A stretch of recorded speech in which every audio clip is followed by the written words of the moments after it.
Billups it's towards the end of the season. The Trailblazers are out of the playoff race, and now we're fighting for spot in the draft lottery. So the worst team has the best chance. He initiates a conversation with Mr. Ernest that certain people aren't going to play. They're going to tank, blah, blah, blah, blah, blah. And this is, again, let's say it's a 5K pot. They're palming chips, the deal. Like you don't even know how much they're taking half the time. They're palming chips. Yeah, it's crazy. So like in one game, they're making hundreds of thousands just off the rake. Yeah. And it's like, that's the ridiculousness of it. And that's, I'm going to guarantee what some of the old timers in some of these families are saying, what the we had a good thing here. Yeah.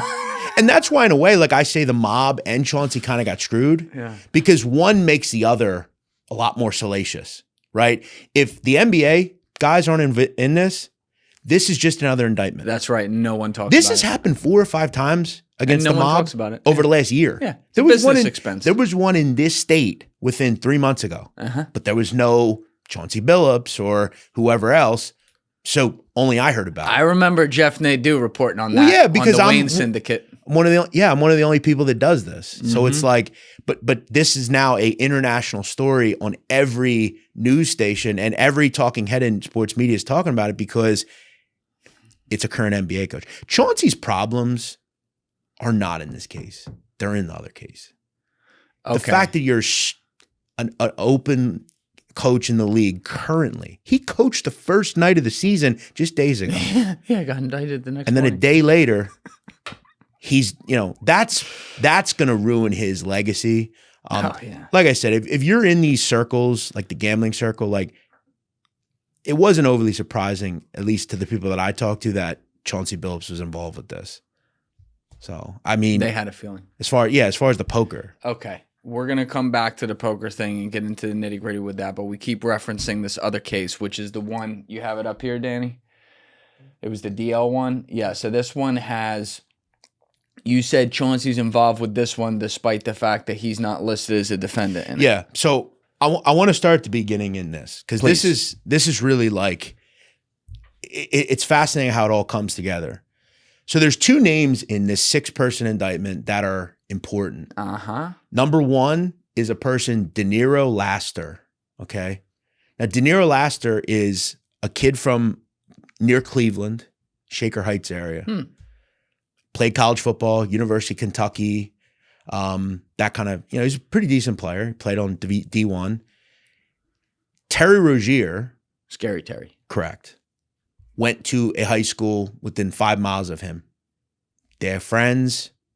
They've been friends. I believe they both graduated in 2014, I believe. So it all kind of comes together there. So there's the connection. They know each other. Okay. The biggest name, though, is Marvis Fairley.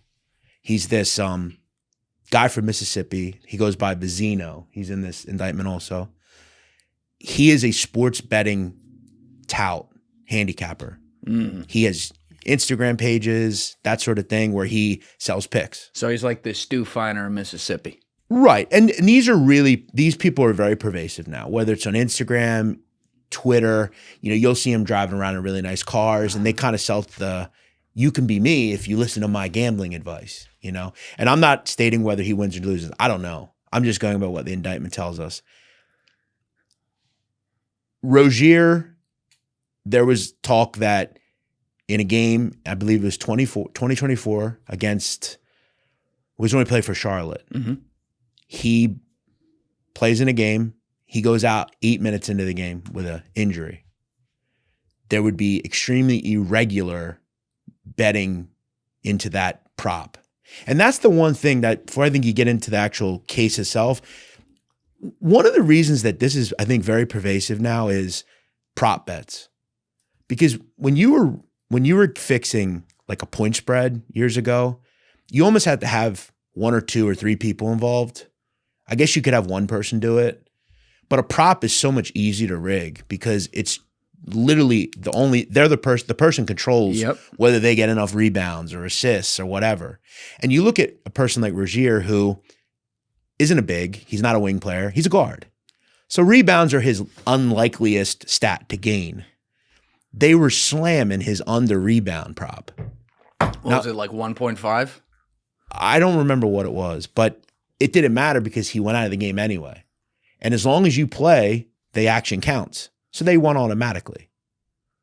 And what they would announce in these indictments is it was extremely irregular. And what was happening was Rozier was communicating to Mr. Laster that, this was going to happen, according to the indictment. He went to Marvis Fairley and some of Fairley's co-conspirators, and they went to legal sports books and bet a ton of money on them. Did they have any text messages indicating that, or is it all like phone logs? That hasn't been explained in the indictment, but I would imagine, whether it be there is some mention of apps, like Damon Jones was sent money through Zelle, things like that. And I have to tell you about a text message where, and when we get to the Damon, because it's all, every athlete has their own kind of story. Yeah. Now, when we talk about Billups, Chauncey had a friend who I mentioned called Eric Ernest. Now, Eric Ernest's name is involved in both poker and sports betting. He's kind of, someone described him to me as like kind of a hustler. He's kind of always out there making money in games. I don't know how he makes a living, but people said that he's a guy that's out there in these games, playing, betting sports, that sort of thing. Billups it's towards the end of the season. The Trailblazers are out of the playoff race, and now we're fighting for spot in the draft lottery. So the worst team has the best chance. He initiates a conversation with Mr. Ernest that certain people aren't going to play. They're going to tank, blah, blah, blah, blah, blah.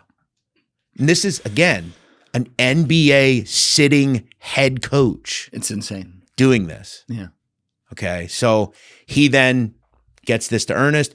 Ernest also goes to Marvis Fairley, who's this sports betting handicapper guy, and they make money off this.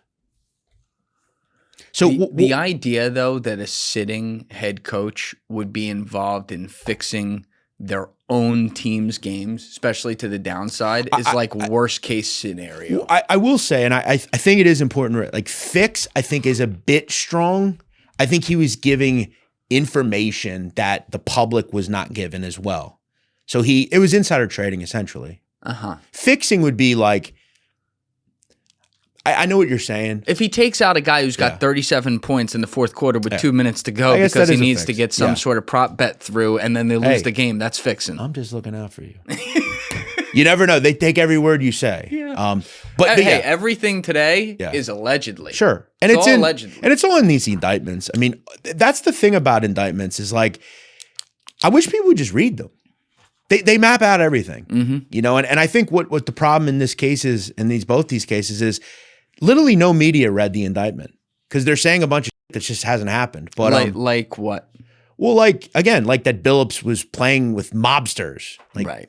He didn't. But yeah, so Billups gives out information that the public was not made to know or didn't know at that point. Why is he not listed as a defendant on the indictment though? That's what I'm confused at. He's because he's co-conspirator 8. They didn't name him. Go to the part where it discusses Portland Trailblazers. It essentially describes him. He's co-conspirator 8. Do edit find next, Danny, and type in Portland? Yeah, it's the part where they discuss the Portland. Okay, so the NBA, this is section 7. The NBA was a professional. Oh no, that lists all the team. Go to next. Yeah, I think it's maybe page 7 you got or 8. it. March 24th, 2023, Portland Trailblazers game. I'm going to read this, Jeff, so people have it. All right. Fair enough. On or about March 24, 2023, the Portland Trailblazers played the Chicago Bulls. Prior to the game, the Trailblazers' record was 32-40, and the team was out of playoff contention with only 10 games remaining in the season. Prior to the March 24 game, co-conspirator 8, there he is, told the defendant, Eric Ernest, there's your connection, that the Trailblazers were going to be tanking, i.e. intentionally losing to increase their odds of getting a better draft pick in the upcoming NBA draft. Co-conspirator 8 told Ernest before the news was publicly announced that several of the Trailblazers' best players, including player 1, an individual whose identity is known to the grand jury but is not announced here, would be playing in the March 24th game. The information that the Trailblazers would be tanking and not playing player one was not available to the public, including the betting companies. Prior to the March 24 game, the defendant, Eric Earnest, provided this non-public inside information to the defendant, Marvis Fairley, so that Fairley could place fraudulent wagers on the game and share the profits with Earnest. In exchange, Fairley ultimately promised to pay Earnest at least $5,000 if the bets, let's go down a page, Danny, if the bets against the Trailblazers were successful. In addition, Fairley texted Earnest, there it is, a screenshot of a purported $20,000 wire transfer from Fairley's bank account to Earnest, accompanied by the message address for wire. That's insane that you would put that on it. Well, and what also you didn't read is they describe Coconspirator Eight, and he's a NBA All-Star Hall of Famer that played in the league from these dates to this date, and he's a prominent coach for the Trailblazers. So it essentially makes Chauncey Billups Coconspirator Eight. So why didn't they put his... I'm so confused. What's the legal thing there? I think there's all sorts of... There's some co-conspirators in here that are named co-conspirators. There are player certain one to be named. Like, they figured out... You can figure out who these people are. Right. My guess is there could be superseding charges on right, so they'll actually charge him in a later indictment. Probably. Because right now he's technically not charged in that indictment. Technically. But doesn't look good. And that would have to be something the feds would have to answer. Like, why is he not listed? But, like, this is, everybody's put this out already. But, yeah, I mean, it's really as simple as it says here. And this is, again, something I've tried to understand when you were a criminal. Really, in any circle, this right here is the end for you. Yes. Because the phone. Yeah, and it's just so, you know how hard it is to communicate without a phone? Even as simple as something like you go to do a murder and the phone's in your pocket and you think it's turned off and it's not, like, that doesn't mean shit. Yep.